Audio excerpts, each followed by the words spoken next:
A gente anunciou na semana passada que ela vinha, aqui está ela. Semana passada não pôde vir. A presidente do PT, Gleisi Hoffmann, foi chamada para uma reunião com o presidente Lula. Hoje está aqui para falar conosco. Presidente, você me ouve bem? Deixa eu começar por assim. Muito boa tarde. Oi, boa tarde, Dani. Boa tarde a todos que estão nos acompanhando na CNN. Um prazer falar com você. E me desculpa, viu, pela última vez que nós combinamos e eu não pude entrar. Me perdoe mesmo. Não tem problema, é que a fanbase do ex-presidente Lula é braba, rapaz. Eu falei, não, a Gleisi vem conversar com a gente sobre uma série de pontos aqui. Aí não deu para vir e ficaram bravos comigo, mas está aqui ela como prometido. Presidente, eu vou começar. A presidente Gleisi Hoffmann é uma política de fala bastante clara, direta e nunca restringiu qualquer tipo de questionamento. Então, eu vou começar sobre o que está fazendo ruído no mercado. A senhora tem sido muito questionada a esse respeito. O ex-presidente Lula esteve na Espanha, acompanhou a negociação do que está sendo chamado lá de uma espécie de contra-reforma trabalhista. Aqui, inicialmente, falava-se em revogar a reforma trabalhista aprovada no governo Temer.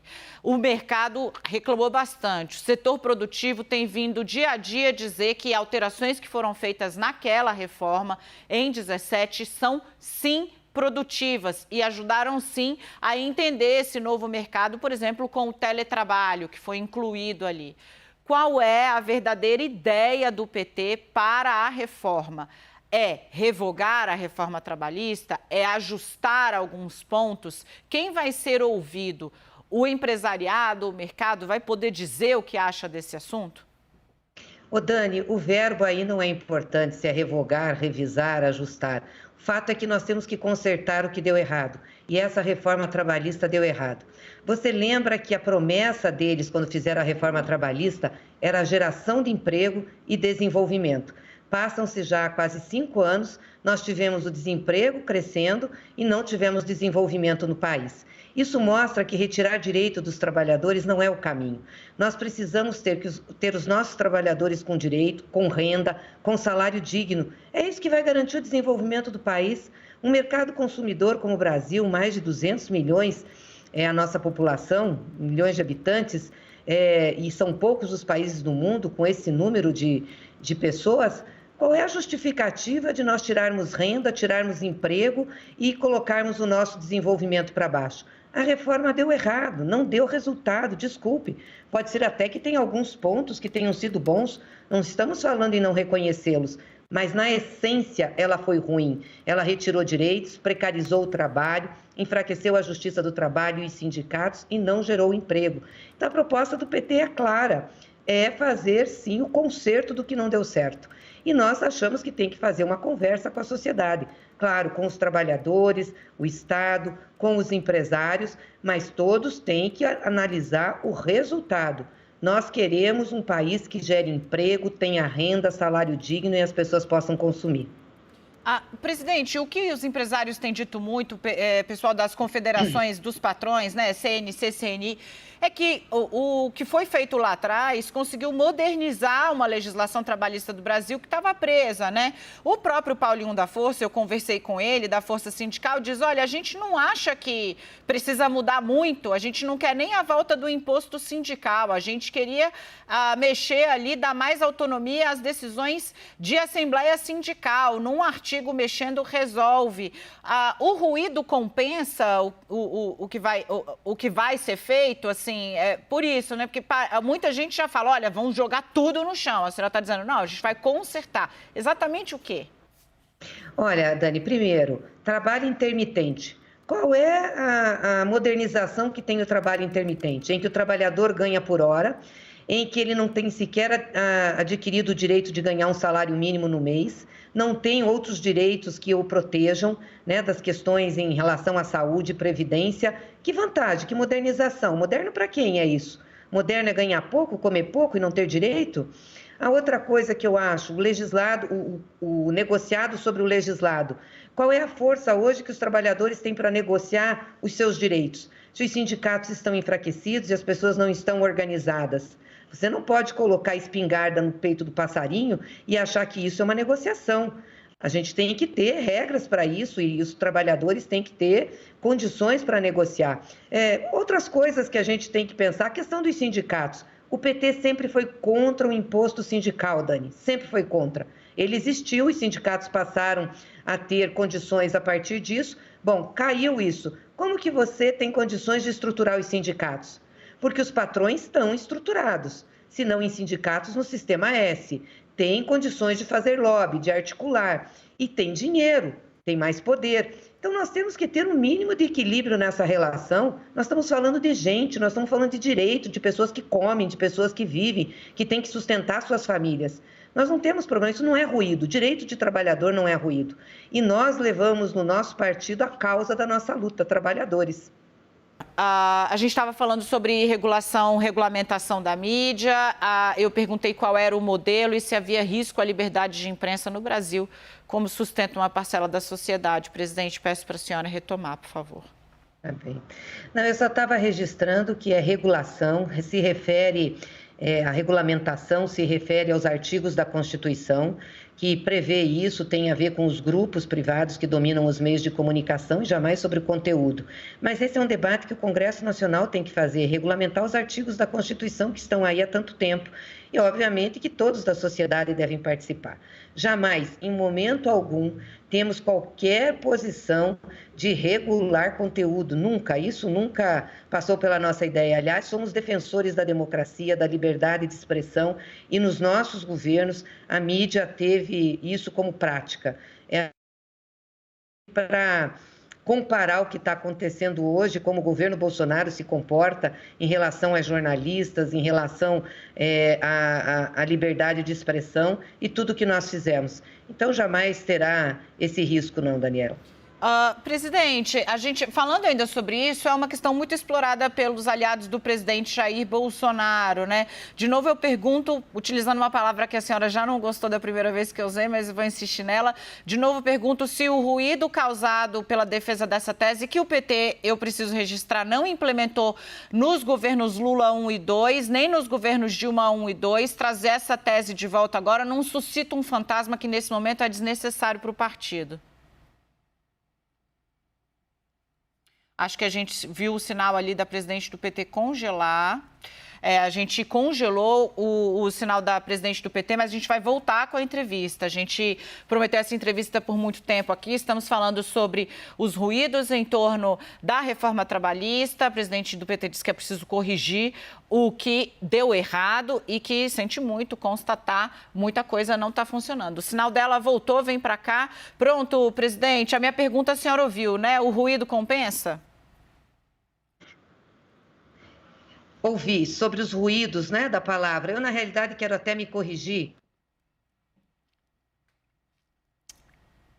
Vamos fazer o seguinte, a gente faz uma pausa, estabiliza aqui exatamente o sinal da presidente do PT e volta. Gleisi Hoffmann, nesse dia bastante importante de negociações, ainda nem comecei a falar sobre PSB e PT. E claro, né, o mundo artístico e também da política, toda a classe brasileira, todas as pessoas eram um ícone, perdemos uma parte da nossa história. Aos 91 anos morreu Elza Soares, cantou até o fim, foi o que disse a família. A gente volta já já.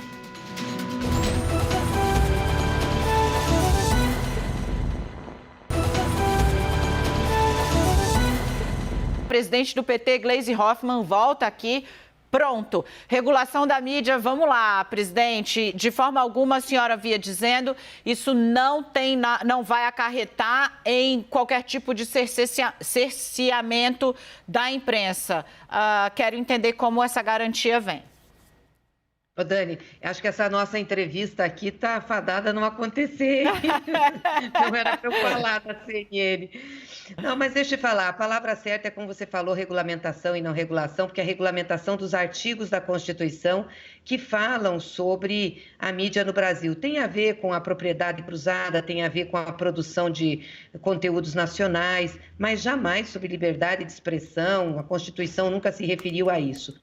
E nós entendemos que esse é um debate que tem que travar no âmbito do Congresso Nacional, com conferências chamadas com a sociedade, com debate na sociedade. Não é uma política de programa de governo. Nós podemos ter nossa opinião, colocar essa opinião em debate, mas não é uma política de programa de governo isso. Só achamos que é importante que o Congresso Nacional se debruce sobre a regulamentação dos artigos que tratam do tema.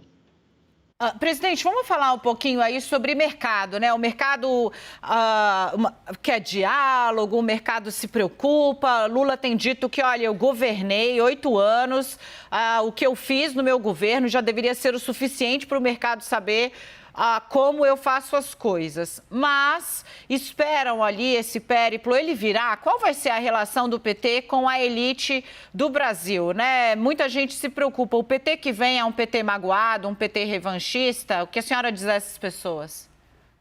Olha, eu digo ao mercado que nós estamos esperando a proposta deles para o Brasil, para o povo brasileiro. Essa gente que ganha tanto dinheiro no mercado, o que faz pelo país, pelo desenvolvimento? Como é que nós vamos tratar a pobreza? Como é que nós vamos tratar o desemprego? Como é que nós vamos tratar a fome? Isso não pode ser coisa colateral. Isso é a essência, o povo é a essência de um país. Nós precisamos falar a esse respeito. Então, eu espero que o mercado apareça falando o que ele tem de proposta para resgatar o povo brasileiro da crise que vive. O presidente Lula tem propostas claras para isso. O desenvolvimento tem que ser forte, temos que ter um grande programa de investimento nesse país, o Estado tem que estar presente na vida das pessoas, as pessoas têm que ter renda, ter emprego. O Brasil é um dos países com maior número de pessoas, né? Um grande país no mundo, mais de 200 milhões de habitantes, um grande mercado consumidor. A gente tem que dar poder de consumo ao nosso povo, isso alavanca a economia, o desenvolvimento. Então, essas propostas é que nós queremos debater. Como tirar o povo da crise, como acabar com a fome, como acabar com a miséria, como fazer esse país crescer novamente. Por exemplo, presidente, vamos trazer para um debate bastante palpável, né? Há uma preocupação aí com a manutenção das regras fiscais, né, de que o Brasil não vai se endividar mais do que pode. Isso é muito importante para o mercado. E uma dessas marcas, digamos assim, sobre essa credibilidade do nosso regime fiscal é o chamado teto de gastos, que o PT era contra lá atrás, quando foi aprovado pelo Congresso, né? O PT disse, olha, isso aqui vai achatar gasto social, eu sou contra, disse lá atrás. Mas a maioria do Congresso aprovou uma PEC, quórum qualificado. O PT vai revogar o teto? Nós somos contra o teto de gastos, somos contra qualquer tipo de âncora fiscal, não tem justificativa. O equilíbrio fiscal se dá pelo modelo de desenvolvimento. Quando a economia cresce, o fiscal fica equilibrado. Com a economia depressiva, como nós estamos vivendo, nós nem que tivéssemos 3 tetos de gastos, conseguiríamos ter equilíbrio fiscal. E esse teto de gastos já foi abandonado por todos. Aliás, é um vexame, porque ninguém respeitou ele. Quem aprovou o teto não respeitou. Bolsonaro passou a mão no teto, Temer passou a mão do teto. Quem é quem fez teto, quem respeitou o teto de gastos? Aprovaram um orçamento de guerra, medida provisória, aprovaram um crédito fiscal no Congresso. O mercado não tem condições de defender um negócio que ninguém respeita. Então, o que nós precisamos é uma política de desenvolvimento. O mundo está na contramão do que está fazendo o Brasil. Veja o plano de investimentos dos Estados Unidos. Um plano robusto, um plano que coloca o Estado como indutor do desenvolvimento da Europa. O próprio Fundo Monetário Internacional diz que os estados em crise têm que entrar gastando.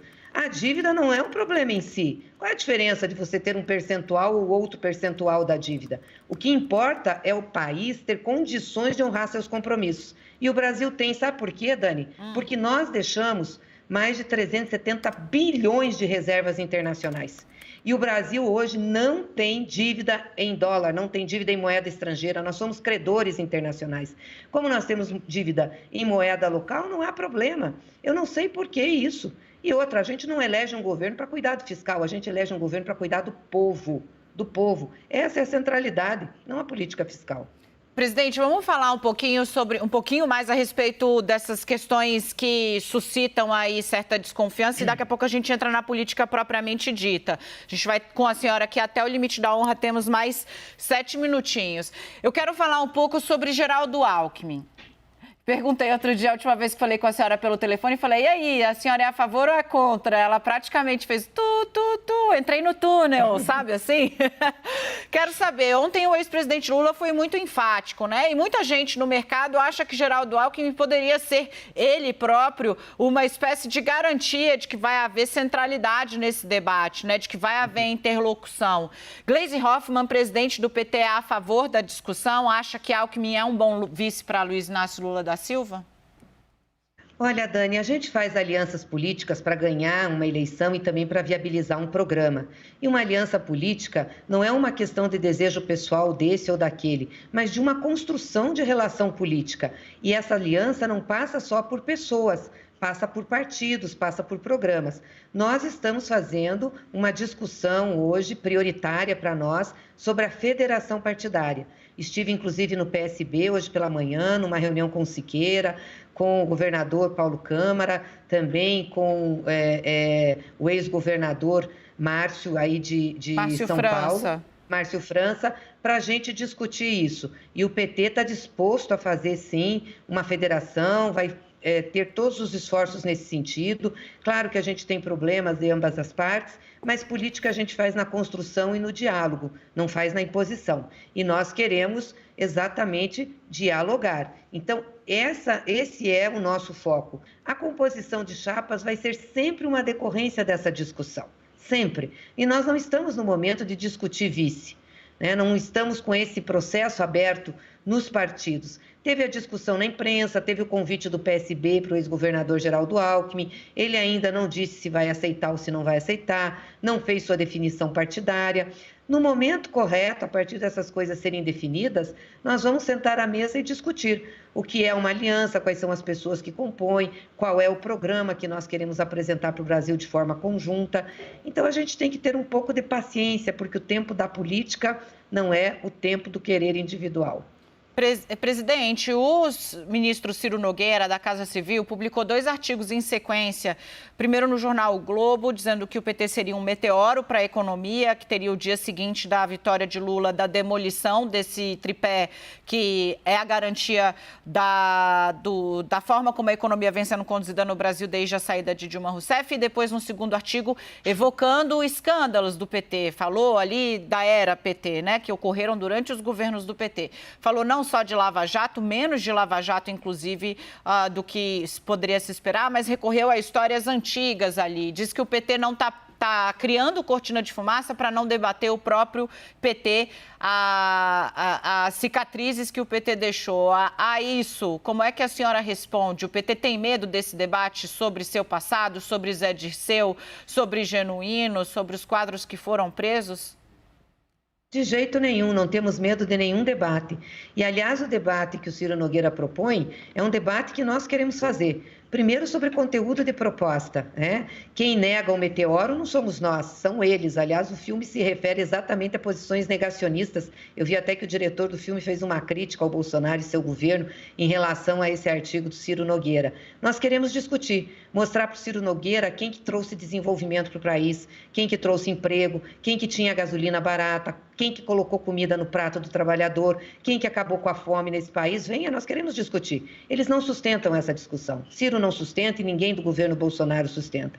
E não temos medo de debater corrupção. Nós somos maiores vítimas da corrupção nesse processo, numa montagem política utilizando-se o judiciário. E eu admiro, porque o Ciro também teve problemas e fica aí falando e dando de riste nos outros. Então, esse debate nós não temos medo, não, nós estamos prontos para fazer. E eu espero que eles coloquem na pauta do debate a vida do povo brasileiro, porque é isso que nós queremos discutir. Sérgio Moro certamente vai pressionar muito o Partido dos Trabalhadores. Ele tem tratado o ex-presidente Lula de maneira bastante jocosa. Deltan Dallagnol cita sempre os 15 bilhões que foram recuperados pela Lava Jato e pergunta, né? Isso aqui é invenção da política? Isso aqui é gesto da política? Esse dinheiro não foi roubado? Eu deixo a pergunta para a senhora trazer a resposta. Não foi não. Eles têm que explicar por que eles mexeram na contabilidade da Petrobras. O único ano que a Petrobras teve prejuízo foi em 2014 e foi por uma orientação de Sérgio Moro para depreciar os ativos da Petrobras. Então, não foi um prejuízo econômico-financeiro, não, foi um prejuízo contábil que eles tinham que fazer para justificar dizendo que foi desviado o dinheiro da Petrobras. Petrobras nunca teve prejuízo. Esse é um debate que eu já disse que nós queremos fazer, inclusive com o Sérgio Moro, cara a cara, assim, face a face, para ele provar da onde que ele falou desse prejuízo, que deu prejuízo à Petrobras e que teve que devolver. Eles fizeram negociatas com o governo norte-americano, entregaram os segredos da Petrobras, fizeram a Petrobras pagar multa aos Estados Unidos sem dever e mudaram todo o marco regulatório do pré-sal. O que nós temos, Dani? Gasolina cara, diesel caro, gás de cozinha caro. Era esse o resultado que o Moro queria? Pois bem, agora como candidato a presidente, que eu acho que ele não sustenta, porque ele quer mesmo ser candidato a um cargo que ele se eleja para se livrar, né, da prisão que ele pode pegar pelos crimes que cometeu, ele que venha e debata. Ele que debata a política da Petrobras, debata a política da empresa de desenvolvimento do Brasil, que explique o desemprego que ele causou a esse país quando ele destruiu toda a cadeia de petróleo e gás que havia sido construída para a exploração do pré-sal. Ele tem muito a explicar para o Brasil. Nós não temos problema, não, com esse debate. Presidente, eu quero agradecer aqui a senhora. Tudo o que a gente podia perguntar, trazer os ruídos, as questões, foi perguntado e respondido de maneira polida, direta, como sempre. Gleisi Hoffmann, presidente do Partido dos Trabalhadores, muitíssimo obrigada. Até a próxima. Falaremos muito. Abraço, Dani. Até a próxima.